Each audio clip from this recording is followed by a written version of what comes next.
You're not ugly, you just don't smell expensive yet. Some women feel memorable without saying a word. Others try harder and feel less certain.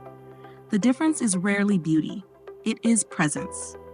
Scent shapes memory in the brain, strongly tied to emotion and trust, according to Harvard research. If you sense a gap between who you are and how you're perceived, this brings clarity and alignment for your future. Insight 1. The scent memory. Your smile should create a future nostalgia. Scent memory is not decoration. It is an emotional bookmark. Long afters that your nervous system saves without asking for permission. While faces fade and outfits blur, smell settles quietly into long-term memory. Neuroscience explains why. The olfactory system connects directly to the amygdala and hippocampus, the areas responsible for emotion and memory. Harvard and NIH research confirms that smell is processed faster and remembered longer than sight or sound. This is why fragrance attaches itself to moments, not faces. A laugh during a late grocery run, a calm conversation in a parked car, a soft pause between meetings when you finally exhale.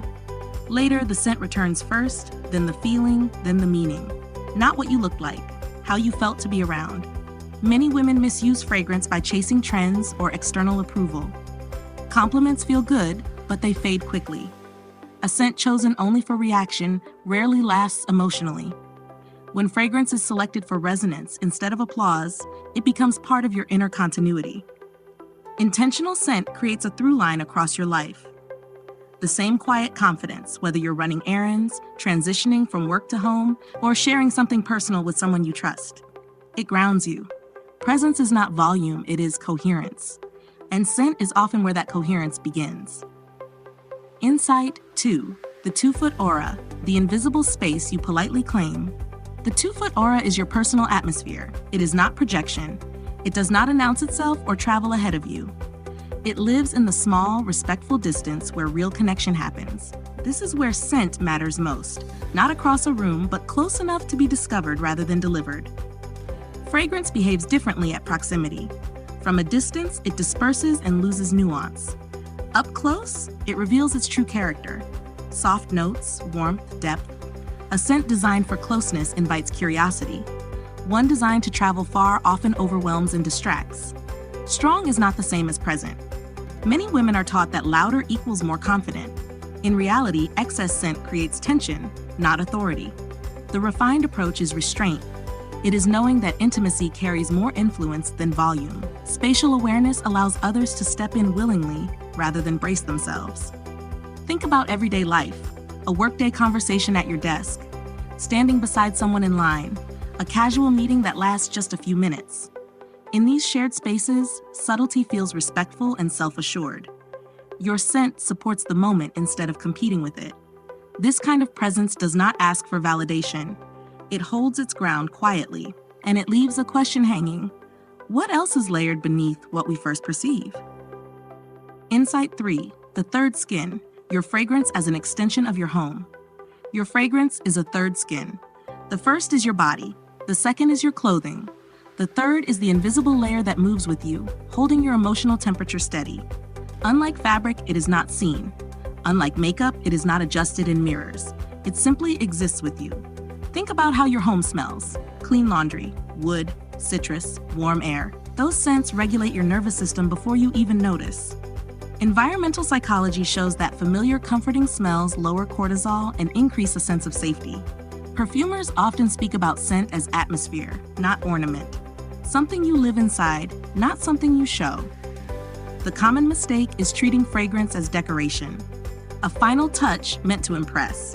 When used that way, it can feel disconnected, like furniture chosen for guests instead of comfort. A grounded approach sees scent as emotional shelter, something that supports you through long days, shifting roles, and quiet evenings.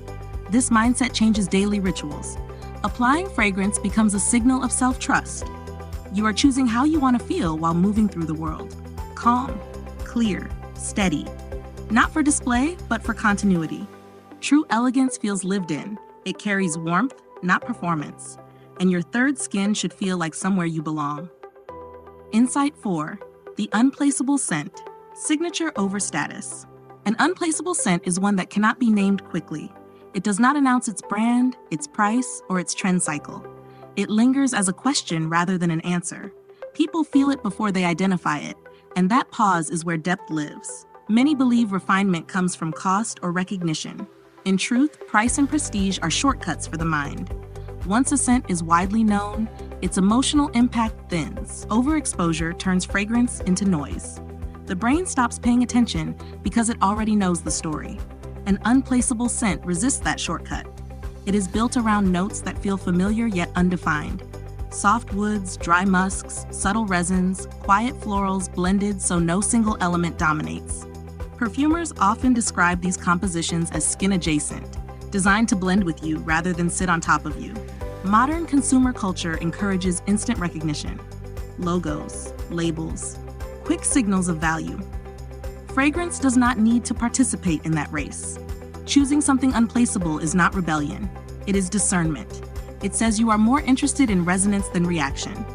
This kind of individuality is calm. It does not perform. It does not explain itself. It simply stays consistent, letting others come closer if they wish.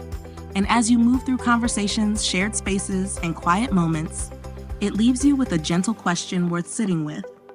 How do you want to remain in someone's memory after you're gone? Insight 5. The olfactory silhouette. How you want to be remembered in a room. An olfactory silhouette is the emotional outline you leave behind after an interaction ends. Not the scent itself, but the feeling it traces. Sharp impressions demand immediate notice and disappear just as quickly. Soft recall works differently. It returns later, gently, without effort. The common misuse is aiming for attention instead of coherence. When fragrance tries to lead the moment, it competes with who you are. A clearer framework treats scent as a narrative. The opening is what meets others first. The middle is how it settles as conversation unfolds. The dry down is what remains after you part. Like any good story, it flows without forcing the listener to keep up. This matters in both professional and personal spaces. At work, coherence reads as reliability and ease. In personal moments, it creates comfort rather than performance. In both, fragrance supports presence instead of distracting from it. There are limits worth honoring. Scent can deepen an impression, but it cannot replace substance. It cannot speak for your values, your boundaries, or your character. It works best when it echoes what is already there. As you consider how you move through shared spaces, allow a pause. Something quieter is forming beneath the surface, and that stillness is where your true presence begins to take shape. Bonus point, the layered whisper: soap, lotion, then fragrance. Thank you for staying until the end. This part is quieter, and it matters. Layering is not about intensity. It is about harmony. A fragrance performs best when it rests on a clean, thoughtful foundation. Soap, lotion, then fragrance is not a rule, but a philosophy. Clean skin carries scent differently. Unscented or gently scented soap clears the noise. A simple lotion softens the skin, so fragrance settles instead of evaporating. The common errors are subtle but disruptive. Conflicting scents fighting for attention, rushed application without intention. Perfumers and cosmetic chemists often agree that skin chemistry and hydration shape how a fragrance develops more than the spray itself. When the base is calm, the scent becomes clearer, warmer, more personal. This is not a routine meant for display. It is self-respect practiced privately, a quiet agreement with yourself about how you want to feel moving through the day. No audience required. Layering turns fragrance into a whisper rather than a statement. And when everything aligns, there is a sense of completion. You feel settled, at home in yourself. If you stayed with me until this final moment, leave one single word in the comments, just one. Not for attention, not for approval, but as a quiet signal that you value intention and depth. This space is for women who move thoughtfully. You belong here. If this conversation supported you, liking the video helps more thoughtful work reach the women who need it. Subscribe for daily reflections and gentle guidance you can return to. Share this with someone who would appreciate its quiet depth. Thank you for your time and your presence. The next video is on your screen. I'll meet you here again tomorrow.